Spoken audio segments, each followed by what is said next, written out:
Alors bonjour à tous, aujourd'hui nous allons voir comment supprimer des éléments d'une liste chaînée en langage C. Donc ici nous avons le type le type de liste que nous allons effectuer, donc qui possède une valeur, une fréquence et un élément vers l'élément et un élément vers l'élément suivant. Donc le type sera de type élément. C'est parti. Donc je vous ai mis ici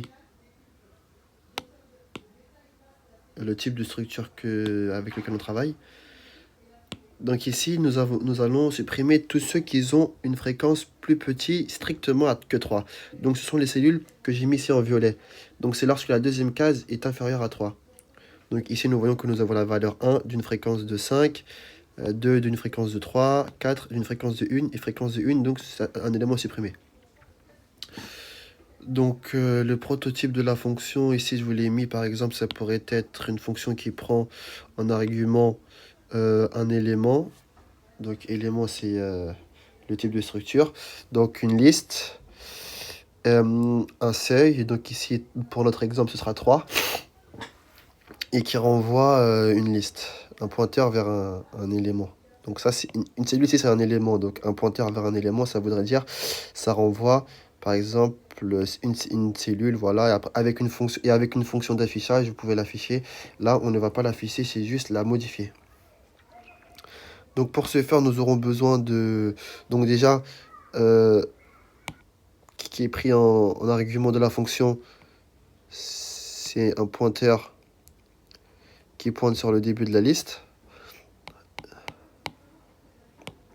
Et pour notre fonction, nous aurons besoin de deux pointeurs. Donc un que nous allons appeler prédécesseur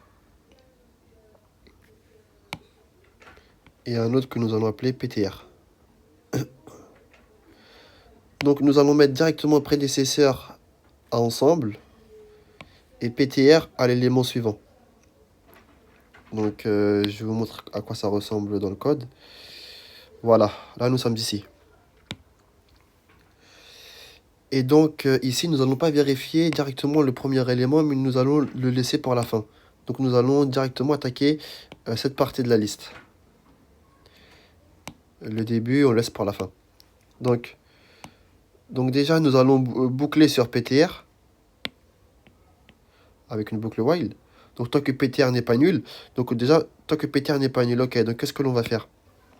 Donc nous allons vérifier si l'élément pointé par PTR est un élément à supprimer. Donc ici, ce n'est pas un élément à supprimer. Donc dans ce cas-là, ce que nous allons faire, c'est que nous allons un prédécesseur flèche suivant, donc cette case-là de la structure, nous allons la faire pointer sur PTR. Et prédécesseur pointe sur PTR également.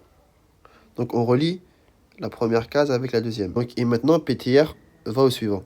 Donc PTR reçoit PTR suivant. Ça c'est lorsque l'élément n'est pas à supprimer. Voilà ce qu'on doit faire. Et donc maintenant ici on vérifie si l'élément est à supprimer. Oui, il est à supprimer. Donc dans ce cas-là, nous créons une nouvelle variable temp, temporaire, qui reçoit ce que pointe PTR, donc qui pointe sur la même cellule que PTR pour enregistrer cette cellule, et PTR pointe sur le suivant. PTR reçoit PTR suivant, et cette valeur et cette cellule-là est à désallouer avec la fonction free. Donc là, on fait un free temp. Voilà. Mais avant de faire un free, voilà, il faut bien mettre PTR au suivant. Très bien. Et donc, quand l'élément est à supprimer, comme ici dans ce cas-là, on ne touche pas à pred. On ne touche pas à prédécesseur. Donc ici, est-ce que l'élément est à supprimer? Non, il n'est pas à supprimer. Donc, directement, le suivant de prédécesseur pointe sur PTR, qui lui n'est pas à supprimer. Pred suivant pointe sur une case désallouée.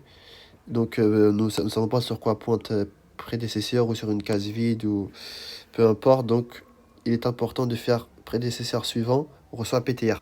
Et directement, prédécesseur, on le fait pointer sur PTR également, vu que c'est une case à ne pas supprimer. Et PTR, on le fait avancer d'un rang. Juste ici. Voilà, alors là, je vous montre à quoi ressemble le code de ce qu'on vient de faire. Donc maintenant, nous allons le faire avec le code. Donc ici, cet élément-là est un élément à supprimer. Donc, c'est-à-dire que ptr flèche fréquence est inférieur à seuil. Et comme c'est un élément à supprimer, vu qu'il est inférieur à seuil, on rentre dans cette boucle if, dans cette condition if.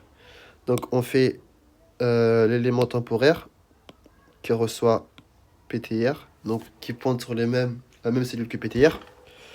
Et ptr reçoit ptr suivant, donc on fait avancer ptr au suivant. Et on désalloue la case. On ne touche pas pred dans ce cas-là. L'élément suivant encore est encore à supprimer. Donc temp pointe aussi sur cet élément-là. Une fois qu'on enregistre l'élément, ptr pointe sur le suivant. On désalloue cette case. Voilà, c'est ce qu'on fait ici. Hein. Voilà. Donc maintenant, cet élément-là n'est pas à supprimer. Donc il n'est pas à supprimer. Donc on va chercher directement pred suivant. Donc pred suivant, c'est ici. Donc on va le faire pointer sur ptr. Donc pred suivant reçoit ptr. Donc pred. Donc sur ce sur quoi pointe pred, bah, le suivant pointe sur ptr. Donc c'est la flèche là qu'on vient de mettre.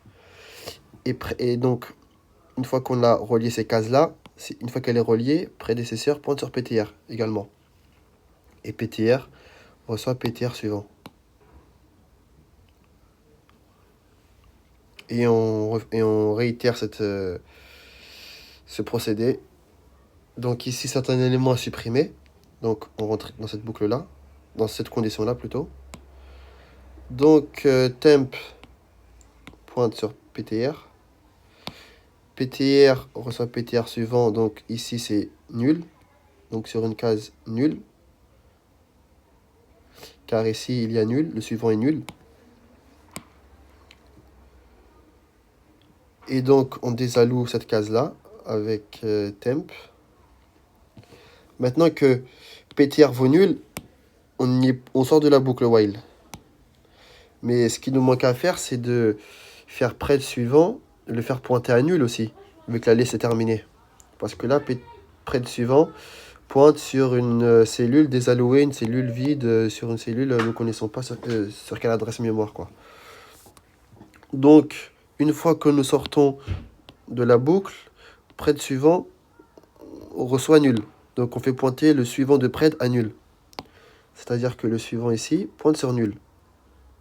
Parce que le dernier élément était supprimé. Si le dernier élément n'était pas supprimé, donc cet élément-là n'était pas supprimé, pred suivant, donc on aurait fait pred suivant pour celui-là, et donc il pointerait directement sur nul automatiquement. Donc ce que nous avons écrit ici, là, il serait déjà vrai, donc il ne changerait rien du tout au code. Enfin, ne changerait rien du tout à la liste. Et maintenant que nous avons vérifié toute la liste sauf le premier élément, il reste à vérifier le premier élément. Ce qui est très simple maintenant, car... Donc là, il y a une petite erreur. Donc, avant de mettre ensemble à ensemble suivant, donc juste ici, il faudrait mettre tmp reçoit ensemble. Et voilà. Et après, donc, on met free tmp. Donc, ensemble reçoit ensemble suivant. Il est entre les deux. Donc celui-là, on le met entre les deux. Si ensemble, donc ensemble à qui on n'a pas touché, si sa fréquence est inférieure au seuil, ensemble reçoit ensemble suivant. Donc ensemble maintenant pointe sur le suivant.